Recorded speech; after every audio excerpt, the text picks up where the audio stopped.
Hi, my name is Julie and I'm here at Guédelon. Guédelon is a project that we're doing in the middle of nowhere, in the middle of France, in the middle of the forest. We are building a castle from the ground up, from A to Z, using the techniques and the methods and the tools of the 13th century, which means we're doing it by hand. There's no machines going on here. You can hear the tap-tap of the stone heroes cutting on the stones. Now, this project was a project from Michel Guyot. Michel Guyot is the owner of a castle about 10 kilometers from here, and he collects castles. He loves castles, and he's always dreamed from when he was a young child to build a castle from the ground up. Now, he had a problem because there's no manual to say how to build a castle in the Middle Ages. He had to rely on archaeologists, studies, and castle experts who have studied castles that exist still and studied stained glass windows and drawings. And that's how he put together a hypothesis of how a castle should be built. And the project, they call it experimental archaeology, is putting together all those hypotheses and putting it into action and to see if it works like we think. So we are about 50 salaried employees that are here working on the project. And day to day, we use the techniques of the 13th century, like I said, to build our beautiful castle. Now, we've been here for now 11 years, and we're going to be here 14 more years building our castle. 25 years in all to build a castle. Now, in the Middle Ages, it didn't take 25 years. It took about 7 to 10 years to build a castle.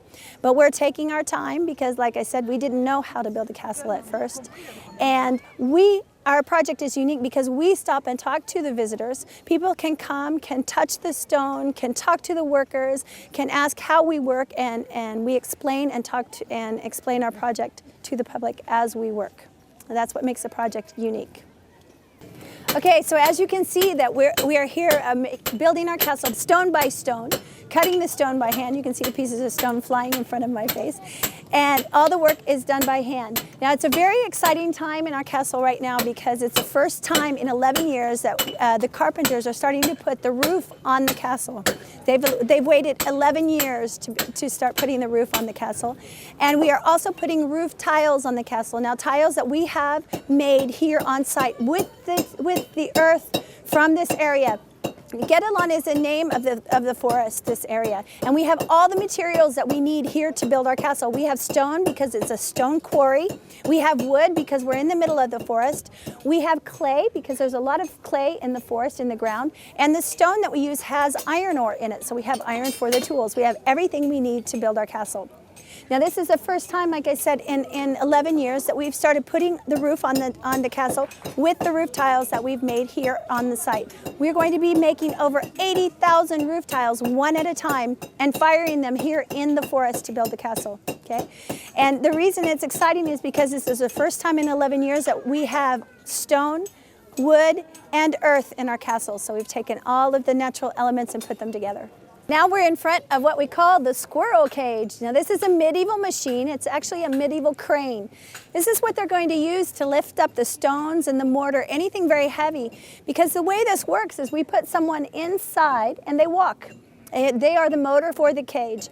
And when they walk, the pulley system will lift up the platform, and the platform's got the stones or the mortar on it, and it lift it up. That's very interesting because our matrix tower is going to be at 30 meters high when it's done. So that's going to be very tall. We can't carry up that much weight up the stairs every day. Now, this person inside theoretically can lift with the pulley system up to 10 times his weight. So that's very interesting, as I said. Now, here on site, we've actually in practice got to 6 or 7 times the weight of the person inside, but that's already an enormous amount of weight. Okay. Now, interestingly enough, this is a medieval work site, but we exist in 2008, so we do have a security commission that requires us to have some safety features for our volunteer workers and for the public. For instance, we're required to wear hard hats when we work with the squirrel cage. Okay, but we don't want it to look too bizarre, so we've covered our hard hats with straw hats, but inside, looky there, protection. Nice and protection for Axel. We are in front of the matrix tower or the dungeon tower. Now, dungeon to us in English means prison, not at all in the 13th century. It's the matrix tower. It's the tower that's the biggest, the tallest, the largest. It's the Lord's tower. This is his house. This is where he's going to spend most of his time, where he's going to live. Now, we are at 3 meters high. We're the level of the courtyard. 3 meters below us is a moat. Okay, so we have a cave underground in this 3 meters that can hold a cellar, if you will, that will hold food, keep cool, water, wine, meat. And then on the ground level will be the military. We'll have the archers in the archery windows. The Lord will never be on the ground level. He'll be on the first level. And on the first level, we'll have the Lord's chambers, and then the wife's chambers, and the family's chambers. This tower is going to be at 30 meters tall when it's finished. We have 4 more stories to put on it. So it's going to be very, very tall. It's going to go up past the trees. The sun's going down. It's starting to get a little bit cold, but you'll find that here at Guédelon we'll work no matter what the weather is, whether it's too hot, whether it's cold, raining, snowing. So bring your boots when you come, okay?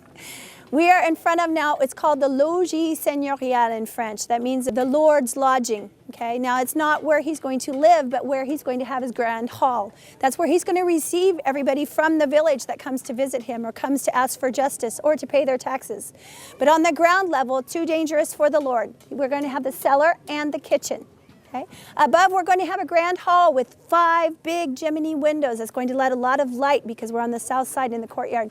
It's going to be a beautiful, beautiful room. Over here, we have our chapel tower. It's going to have, on the ground level, archery room again, and on the first level will be the chapel. Now, if you've noticed, all of the rooms for the Lord are on the first level. The first level in France is the second level in the United States. It's 1 level above ground. Okay? It will have the 3 pieces that we have to have for it to be a castle: the chapel, the capella or the chapel, the aula or the grand hall, and the la camera or the Lord's chambers. Those 3 pieces it has to have in order to be a castle. Now it will be joined together with a walkway that the Lord can access each room by staying on the first level and in security in the castle. Part of the idea for Guédelon was to teach the public what we're learning about medieval worksite. Okay, we have over 70,000 school children that come out to the site every year. This is an open-air history book.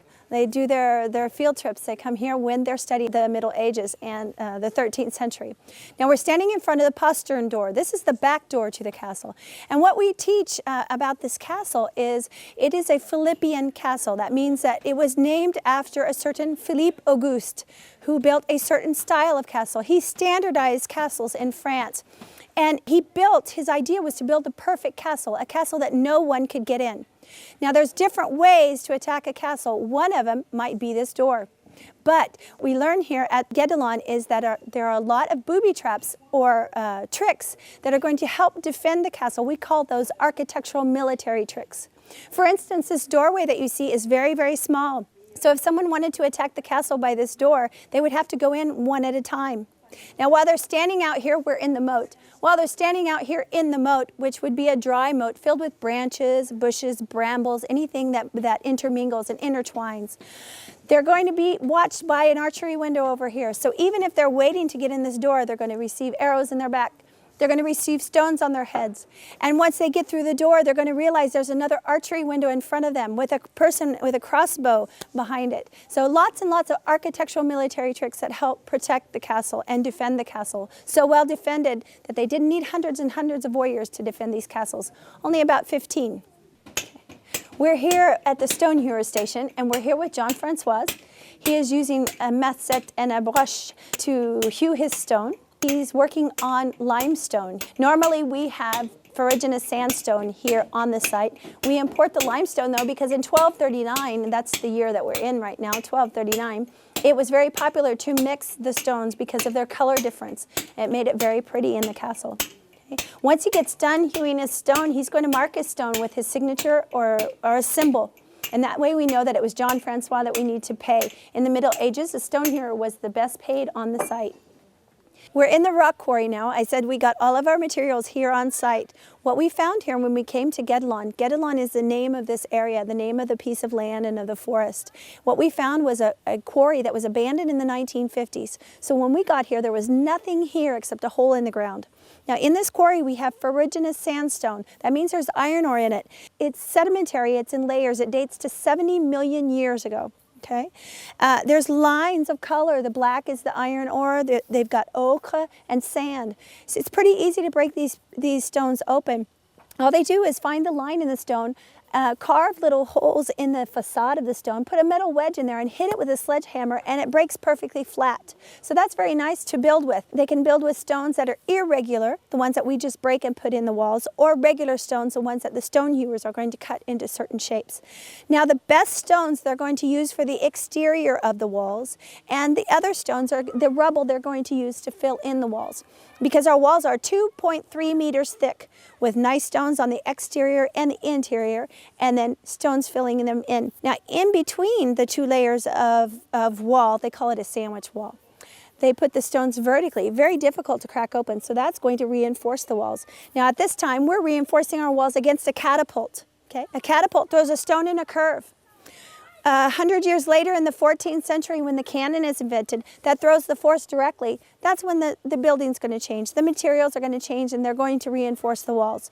But right now, 2.3 meters thick with our ferruginous sandstone, good for the catapult.